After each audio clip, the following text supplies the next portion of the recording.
Welcome to the podcast that's dedicated to making you a faster cyclist. The Ask a Cycling Coach podcast presented by TrainerRoad. I'm Coach Jonathan Lee with our head coach, Chad Timmerman. Hi, everybody. Our CEO, Nate Pearson. Hello. And we have a very special guest with us today here in Kona, once again, Kona qualifier, Scott Byram. How you doing, Scott? Doing great. I'm happy to be here. Thanks for coming on. This is cool because you've used TrainerRoad and listened to the podcast for some time. How long have you used TrainerRoad for? I had to go back and look. I think I've been using it since January 2012. So That's like the beginning. the beginning. Yeah, it is. We've improved a lot since then. I have improved a lot since then too. Okay. You mentioned that. You've seen like a pretty big bump over that time. Yeah, for sure. And FTP, like roughly, you mentioned it was almost like 100 watts, right? I think it was probably more than that because when I first tested, I was on virtual power, so I didn't have a power meter. Mm-hmm. And I think I tested maybe 230, 240.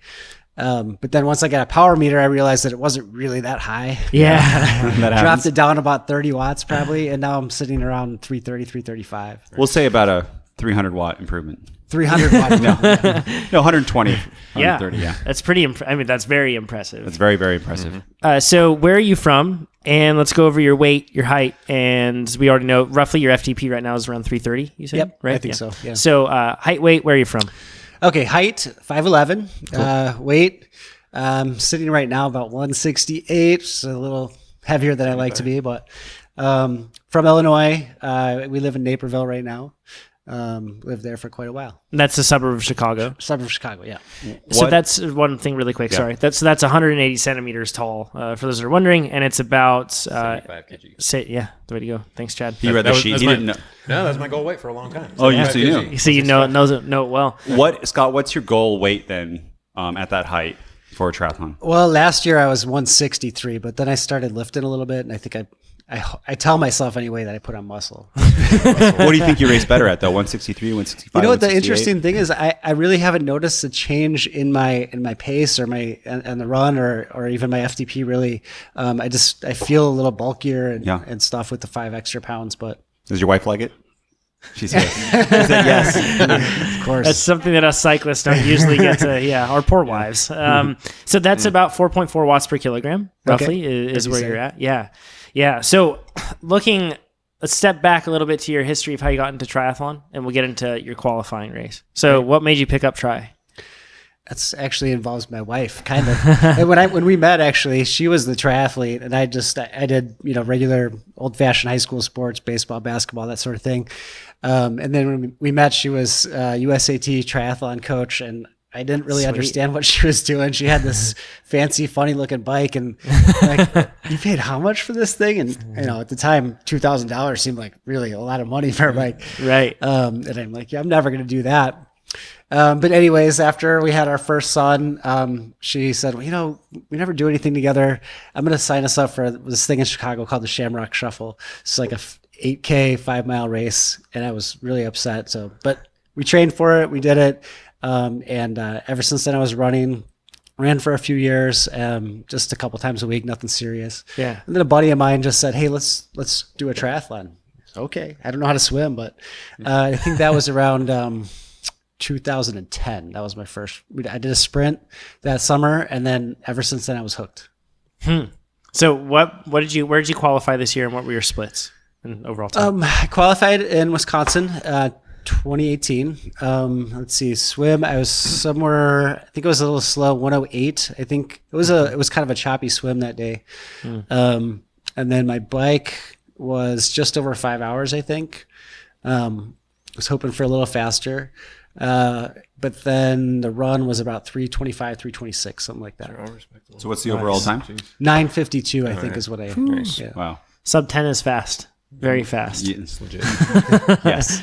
Once again, a point of reference for those that don't know. Yeah. Right. So, how do you train? Like time per week? How do you break it up into sports? It depends on time of year, of course, but just for this build up for Kona, the last 8 weeks or so, I think I've been doing about 1,000 to 1,100 TSS per week. My peak was about 1,300, which in terms of hours, I think I was around 17 for most of those build up weeks. And I think I peaked at like 22 hours. I was looking back at the percentages and stuff. I think about 60% bike, which is pretty heavy. But I tend to get injured a lot running, so I don't like it as much as I like cycling. So, so I was kind of. I feel you on that. Although I hear you guys are going to be doing triathlons. We in are. a couple years. That's the rumor. Yeah. We are, Chad. Yeah, we're gonna do it. Yeah. We'll get into that on many podcast episodes in the future. Yeah, though. way too many. Yeah. So roughly, how do you fit that into your daily schedule? Because 16 to 22 hours is tough. I guess maybe first, what do you do for a job? And So I'm an anesthesiologist, which is kind of demanding time-wise, but also is a little bit flexible in that some nights I work late, and so the next day I might have off or at least get off early. So that affords me a little bit of flexibility in terms of doing long workouts. And then most of the time I have the weekends off too. So, but that being said, my day starts early. So I'm up at 4:15, 4:30 just about every day to work out, and then get something in after work also. Yeah, so that's a common theme between all Kona qualifiers. Where are you going to put it? Yeah, that 4 a.m. workout. Yeah. Right. How do you manage sleep with that? I try to get to bed early. Not as good as I would like to be about that. I'd probably get into bed around 9:30ish, somewhere around there. Sometimes earlier, sometimes later. So 7 hours optimistically. Yeah, I think about 7 hours. Is okay. is And then about your sleep schedule, is it pretty consistent? 'Cause you mentioned. Yeah, it's not. I mean, I'd say 80%, 90% of the time it's regular, but then I'm on call a few times a month where I might have to be up at least until midnight, if not all night long. Do you notice the impact hours. of that on next day's workout? I do, although I'm getting used to it. I've been doing it for a long time now. So, and if I'm just too tired, I just don't do it. My last long workout, I cut it short by about an hour just because I had been up all night. You're sensible about it. Kind of have to be. Kind of have to be flexible. I'm not a pro, so He has a beer in his hand. Is he saying that? I'm here to have fun. That's the interesting thing, like with the Kona experience. Some people come here with like a set time that they're really going for. Other people come here to just soak up the experience in general. I mean, you've made it to World Champs, and it's such a competitive field too. And I find that athletes kind of at this level are pretty realistic with themselves. They've kind of had to have been to get to this level. So there's not a lot of people that are like, I'm going to go for a win that don't have a chance at going for a win, right? Right. Yeah. We're not saying that about you. But. And then some people trust too. me, I don't have a chance. You can do it, Scott. Emmett, when you think that way. Last year, Emmett, though, he wanted to race, right? Yes. He's like, I got to try it. Yep. Yeah. Exactly. Yeah. So you got. And that's the cool thing is that all of these are the majority. I shouldn't say all, but you're still going to give it 100% out there. Well, yeah, that's the thing is, I told myself, well, I'm not going to place, I'm not going to win. Let me just take the training easy this year. And I actually put more time in this year. I can't, if I'm going to do it, I have to do it 100%, And you follow a TrainerRoad plan? Yep. This year I was a little bit more flexible in it.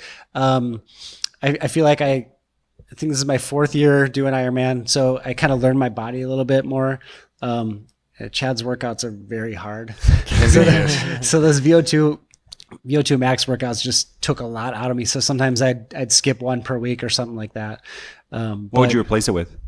Just an easy aerobic ride. And I would just kind of like learn my body and say, I'm just too tired for this today. Or sometimes I would start doing it. And if it wasn't going well, then I would go something easy, how old, Scott? like Baxter. Yeah. Hey. Plenty of Baxters. I'm 41.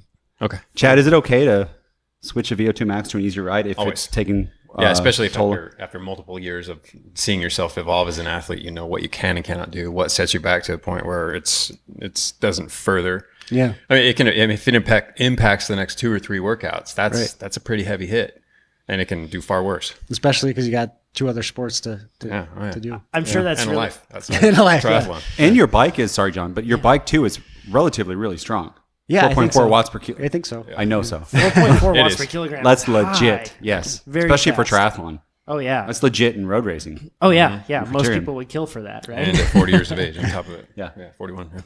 Yeah, it's impressive stuff. So I guess now you're at Kona. What is your goal for the race? We just talked a lot about that, but what is your goal? I mean, number one is just to have fun, soak up the experience. Mm-hmm. I'm here. I'm getting excited about it. I have in my head, I have 940, 945, something like that. But if it doesn't just work cruising. out, just cruising. Yeah, I'd like to just have a good race overall. Yeah, have fun. Yeah, of course. Can we break down the race now? Let's get into it. I want to. Okay, let's go eating into it, and then race morning, and then as we go through each sport, equipment and pacing. Okay, let's do it. Cool. All right. Night before. Uh-huh. Well, actually, let's go day before. Are you concerned what you're eating? Do you have certain things you want to do? Did you bring food? What do you do? I didn't bring food, but we have a kitchen, so we're gonna go shopping maybe after this or tomorrow. But yeah, I the day before for sure, and probably the week leading up, I'm gonna try to limit my vegetables and fiber and stuff like that, because I found that really upsets my stomach and my whole GI system without getting into too many details. When you have to do the run after. Yes, all of the that run. stuff. The run is what. My brother and I call it getting the guts. Yeah. Yeah. Pretty brutal. Yeah. So what are you planning on eating the night before then?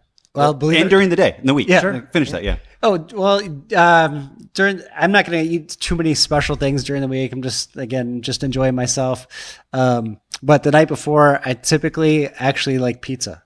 It's pretty much what I have before every race. That's the Coach Chad pre-race. Yep. Right there. It's pizza and ice cream. Yep. What kind of beer? Yeah. What kind of pizza? Thick crust, preferably. I don't know if there's anything like that around here, but Yeah, I don't know. Chicago, right? The Hawaiian pizza here, though, is amazing. Yeah. They put on like local ridiculous. island pig and then like really fresh pineapple. I'll have to try it. yeah, it's really good. It's not like American Hawaiian. Kona Brewing Company. Wait, Oh yeah. sorry, Hawaii is lot of American.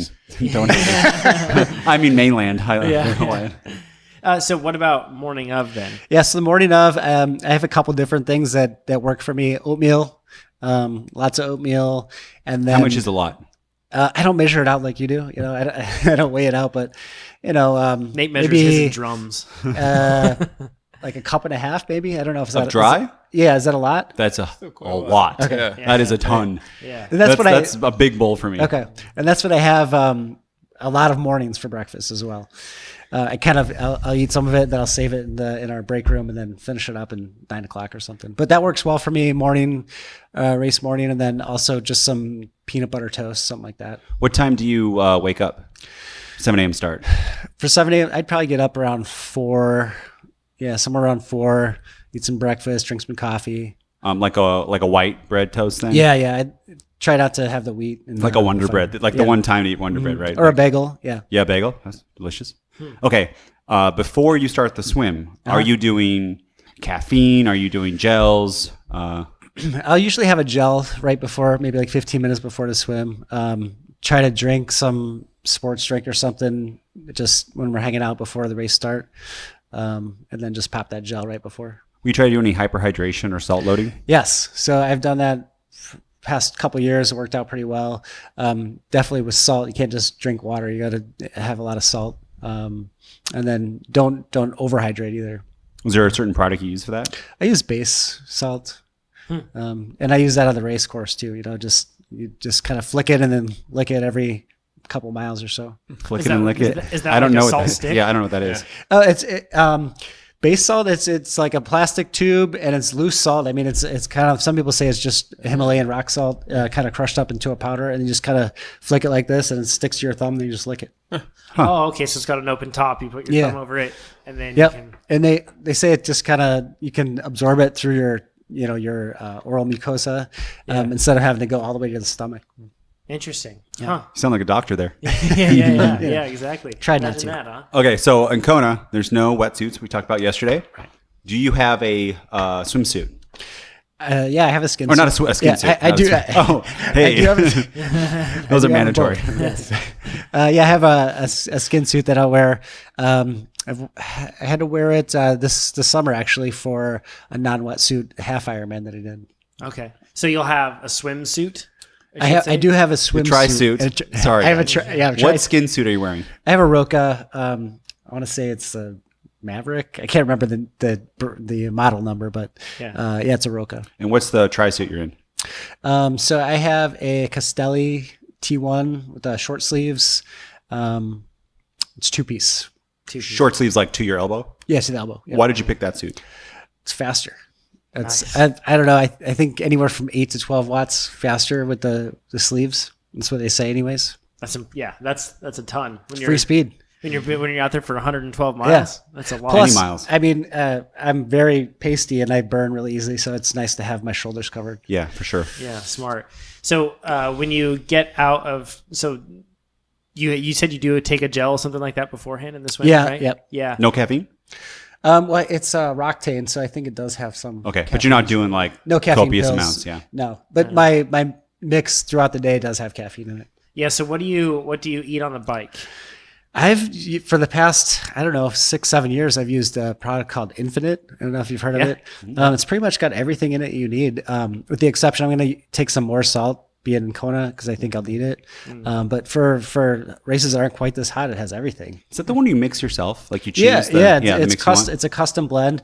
I mean, it's a little bit pricey, but it's nice because you can just mix. You can move the sliders and say, I want this much caffeine or this much calories per bottle. So what's your mix?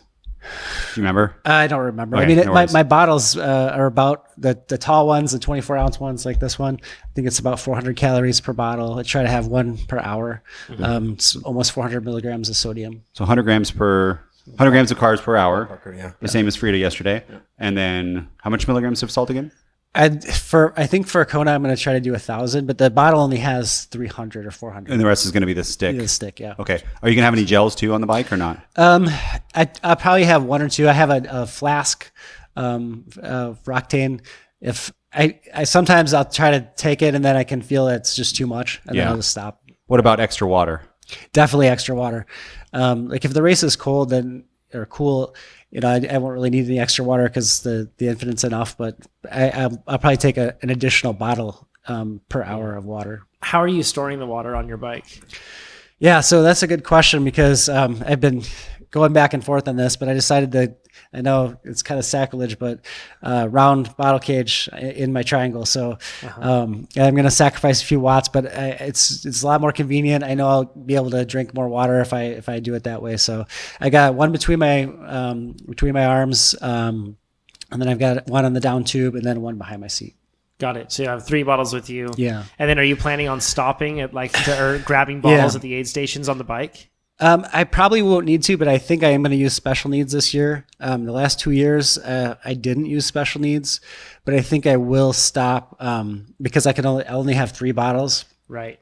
And so I'll stop and pick up a couple extra bottles. And I'm thinking about maybe freezing them. I've heard that's a good idea. Yeah. So maybe they'll still be a little cold when I get them. Yeah.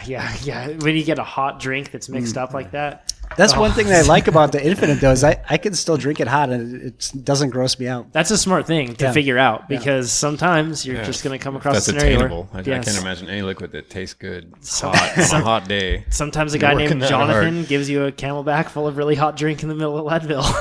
Yeah. Sorry, Nate. That was not good. Scott, what kind of bike do you have? I have a P5 Cervelo. Cool. With the disc or no disc? Disc brakes, you mean? Or yeah. No disc brakes. It's the P56 from a couple years ago. Oh, cool. 2-3 years ago, yeah. So that has the better nose cone on it. That's Aero. What about drivetrain? So I have SRAM E-TAP, and which I was just telling you guys before the podcast that one of my bar end shifters is not working, so I got to sort that out tomorrow. Uh-oh. Which one? Well, you need both. Yeah, you have to have both. Yeah, I have to have. Yeah. I'm trying to think if there's like a way to do it without just one, but. No. But you have do you still have it though on the on your junction box? Yeah, it still shifts and everything. But what about on your hoods, like the bullhorns? That's a good point. I didn't try those. Work. Yeah, then you're good. Oh, yeah. But still, I'll still want to get it fixed if I can. You can finish the race. Yes. So which wheels do you have on that bike? So I just got new wheels this year. I got the Zip 808 NSWs. That's a local company for you guys. Yeah. Yep. Cool. And relatively. And I was just saying to Nate that I went tubeless a couple months ago, and I'm totally sold. I had gotten a couple flats in races, and I was running latex tubes even with sealant, and still got even I think 2 pinch flats. Yeah. And so I switched over to tubeless, and I'm sold. What tires? I have the GP 5000 TLs. So yesterday with Frida, we got her the GP 5000, not the TL because she's not running tubeless, but that's what we chose for 23s. Yeah, because she had narrower wheels. And for everyone listening to listen yesterday, she is the athlete who had the borrowed bike and she had gator skins on. So that swap, I swear we saved her 15 minutes? Probably. Yeah. 10 minutes? Those tires. Because Somewhere the in there? Gator skids are, what, 15 watts? They're one of the worst. Maybe the worst wheel. They're used as like Tire. the benchmark for the slowest. Yeah, exactly. I do run Gator skins on my road bike because They're good That's ones what you for should. training, they're durable great. as Yeah. hell. Yeah. Yep. Yeah. Exactly. They're always going to be, they do not puncture. So that's Yeah, a I've good never- thing. yeah. You mentioned that you had a puncture, or you had a puncture when you were running tubed, that actually in the middle of your qualifying race. Yes, I right? did at Wisconsin. Last year, about mile 100, I was I think first in my age group at about mile 100, and I hit something and flatted, and it would have been fine, and it ended up being fine, but my CO2 got stuck. I have like one of the X-Lab holders, and it I don't know, rusted or something, and I could not get it off. Oh. So I had to actually snap the plastic and then use my teeth to get it off. Oh, Wow. May or may not have been some F-bombs at the time. Yeah, I'm sure. Pretty upset. But anyways, it worked out in the end. So now that you are riding tubeless, what are you carrying with you for punctures? Because I even saw last year at this race, I saw people riding with a spare tubular, like with Really? them, with basically the adhesive strip. Yeah. So that's tubulars, one of the many reasons why they're tough. But what are you carrying with you for spares? Well, plan A is going to be I have sealant, and so hopefully it would just seal. Yeah. Plan B is I have the Dynaplug Air. Dynaplug Air is so cool. Yeah, and because I'm pretty recent to the tubeless, I was a little bit nervous about it, but I did happen to have the occasion to already use it. I had a slash about a month after I converted the tubeless and got to practice with Dynaplug Air, and it works pretty well. Yeah. So that's plan B, and then plan C, I have a tube also if I really had to pop out the valve stem and switch it over to a tube. Do you have a boot? I do have, what I do is I wrap duct tape around my CO2s. Perfect. And actually, now that I think about it, I didn't bring any duct tape this time. Yeah.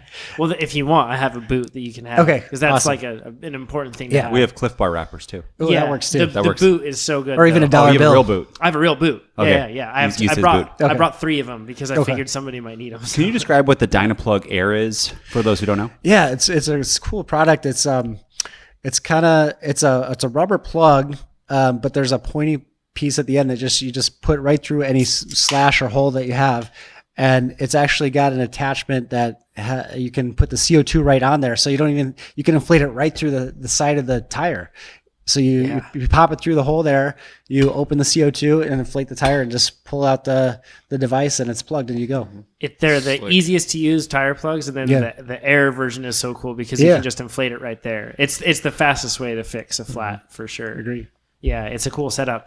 Can we talk about wattage for both? Do you remember your wattage for when you qualified? I do. Like, and what your bike split was just over 5, right? Let's put the caveat in there though. I had flat tire. Okay, so let's say Yeah. that took how long? You probably know exactly 8 how long it minutes. took. Yeah, it was minutes? about 8 minutes. Yeah. So then, what would if you never flatted? What do you think your time would be?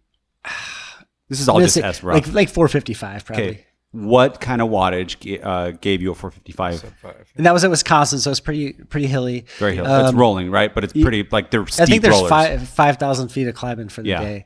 241 is my NP, and my average was 230, somewhere around there. Very nice. And you still ran well off of that. Well is relative, but well for me, yes. And you were one of you were a fast bike split, right? Yes. Like no one's going 402 or Not at 4 or 5. Wisconsin. Yeah. No. Yeah. Maybe Starkowitz. I'm not sure what he does, but Starkey's crazy. But yeah. I just want to give people context that that's a very fast bike split Yeah. for Wisconsin. yeah. Do you have a power goal for this race? I think it would be about the same. 240, 245, somewhere around there. See how I feel. Well, now, so I talked about it yesterday, but I feel like most triathletes have power targets that are too high for them. Mm-hmm. What's the feeling like? How do you feel when you get off the bike? When you pace correctly? You should feel like you can run. I mean, it might take a mile or two to get your legs back, but if you feel spent after the bike, you're going to have a long day. So you kind of feel like you could have biked more. Absolutely. Yeah. You've got to hold back on the bike, or else, like I said, you're going to have a real long day. Does anyone ever pass you and you say, I could go with that person, but I'm not going to? All the time. And it's usually up a hill. And the first 2 years I did Ironman, I had a coach, Todd Byers, and he taught me, let the guys go, let them pass you up the hill, and you'll pass them going downhill and never see them again. Mm-hmm. Yeah, that happens every time. Do you ever think too, like, I'm going to pass them on mile 12? Like, do you ever see the people again on the run? Sure. Yeah. People that are going too hard on the bike, yeah, you'll see them again. They'll be walking. Yeah. Yeah, that's how it always happens. So on the equipment side of things, what helmet are you using?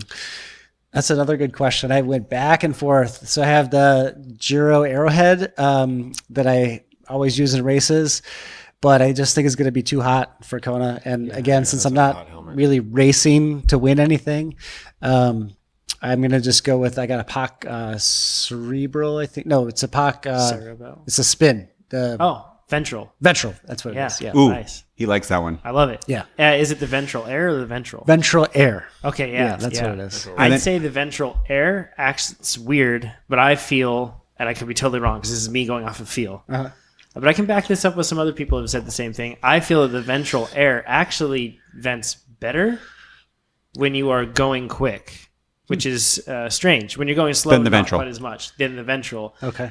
It doesn't have as many vents on top, but and I think that what the marketing says, and it makes sense because it's science, is that it creates like a low pressure zone on the back, and then it ends up pulling it over your head a little bit more. Steers here. You do feel it. So, but the Ventral Airs are really cool. It's a cool, meaning a cool in temperature helmet for sure. As the air goes in, there's nowhere for it to go up. It has to go over your head. Exactly. Yeah. So you almost feel that. So good choice. And the Giro Arrowhead is the one without the holes that you have? It has like a couple vents up in front, but not many. And I tried to wear it at one of my halves I did this summer, and it was cooler than this out, and it totally fogged up. So I had to flip it up and put it on top. That's not Aero. And it's not Aero. It made my ears are out. So yeah. He's talking about flipping the visor up so that it was then magnetized to the top, which is just the opposite of Aero. Yeah. It's like a visor on a mountain bike helmet. Yeah, and it's so hot here that I could totally see that happening. You made a great choice. Yeah. And something that cyclists may not be thinking about, but you come out of the water and you're soaked, and then you get, by the time you get through transition, it's not like you've dried off, especially here in Kona. So it's not like it's just sweat, but you've got your own realm of humidity around you. From the time you get in the water until an hour after you finish, you're going to be wet. Exactly right. Yep. Every bit of your body. The whole day. Yeah. So it's a different experience for sure. Shoes. What shoes do you use? Cycling shoes? Yeah. Mm-hmm. So I have the CDs, just road shoes. Okay. I forget which CDs they are, but I had to get a new pair this year because my dog chewed up my old ones. Do you bother with shoe covers or anything else like that? I have. I don't think I did it. I think I did wear them at Wisconsin. I had some Orca shoe covers. Nice.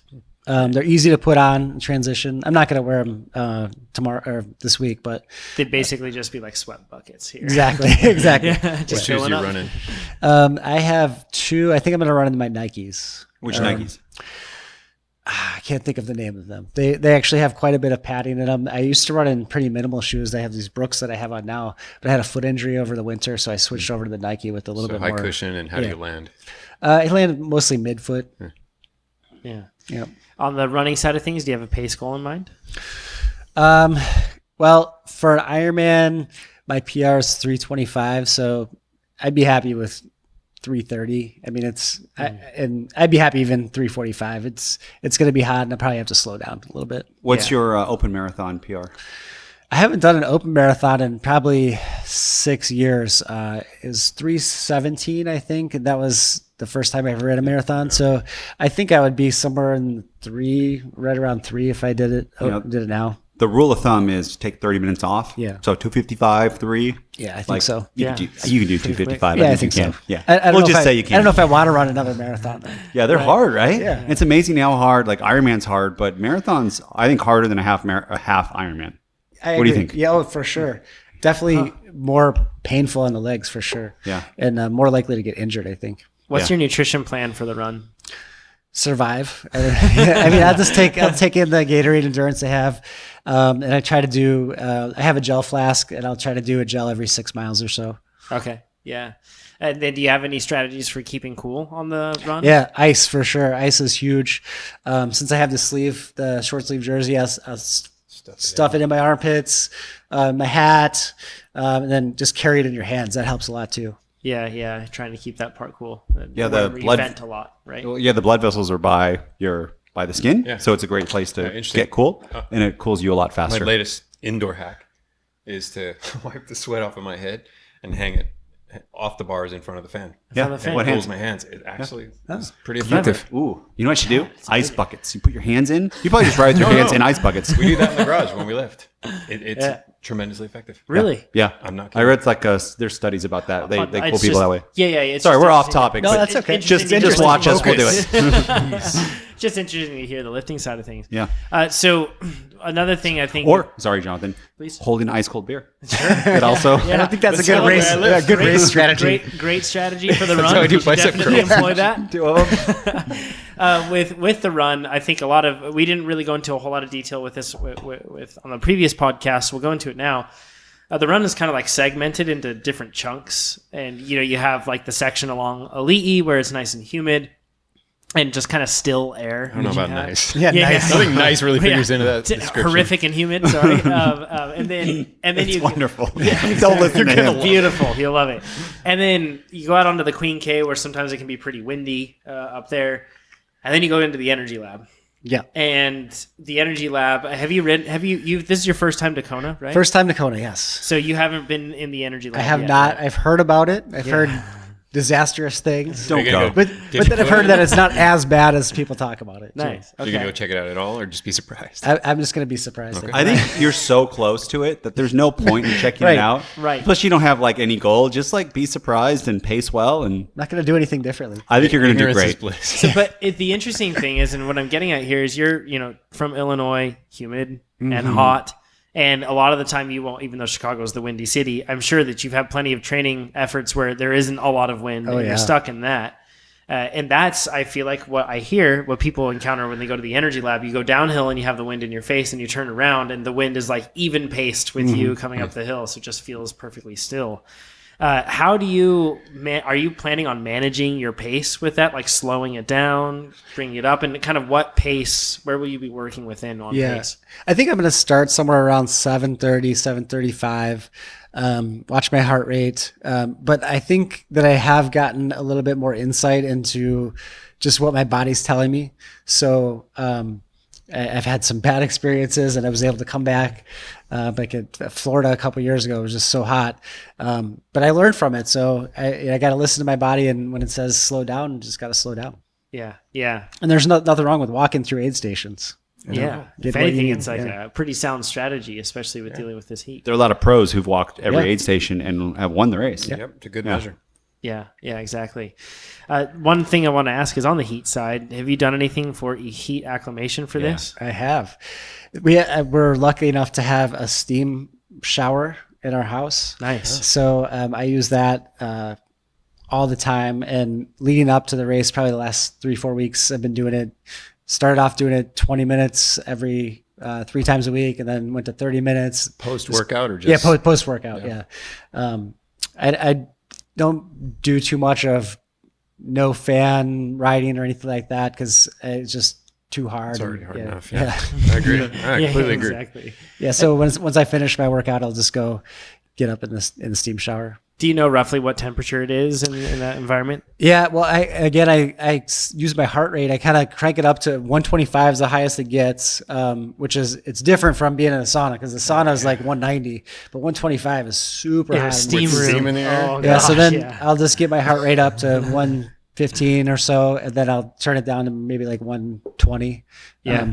And just it's just hard. You just go by RPE and heart rate. It's just like a So workout. you watch your heart rate while you're in the steam room. I do. Have you noticed, has it improved your performance in hot weather at all when you do this? I think so. I think it does. And I also noticed that I can tolerate more time as I've been doing it more often. That's pretty good tell. Yeah. Last question? Yeah. What's the food you're going to eat first out? Like once your stomach's settled, what's the go-to? What's your reward? Yeah, what's the reward? Well, I said my pre-race meal is pizza, and probably my post-race meal will be pizza too. What about post-workout? Is it pizza? Pizza. Yeah. I don't blame you. Yeah, it's delicious. Pizza's my favorite meal. Man, this is awesome. It's cool. So hopefully, for people that are listening to this, you can go on to the Ironman Tracker app or you can go onto the website and you can select athletes. So you should have Frida Hedman, and now you can have Scott Byram, and you can check that out at forum.trainerroad.com. You can look up Scott's name. That's Byram is the last name. And you'll be able to find this episode and find the tracking link to be able to track him. So you will have people cheering for you, tens of thousands of people from all around the world, which is pretty exciting stuff. It's real. Famous. Yeah, yeah, exactly right. Man, thank you so much for, first of all, for trusting us with your training, listening to the podcast. You listen to like all the podcasts, which is many times over. Whoa. Bless you. Bless your ears and everything else. Thank you for doing we're that. sorry. Yeah. And thanks for pushing yourself hard enough to come to Kona and then share your insight like this with so many people, because I think it's a really rare thing that people get access to elite level athletes like this. So thanks, Scott. Well, thank you guys for having me. I mean, I did do a lot of work, but I don't think I would have been able to do it without TrainerRoad. Oh, it's all you, Scott. Big group hug right now. Yeah. That's great. Well, thanks, Scott. And thanks, everybody, for watching. And we'll talk to you all at the next episode. Thanks, everybody. Bye-bye. Bye.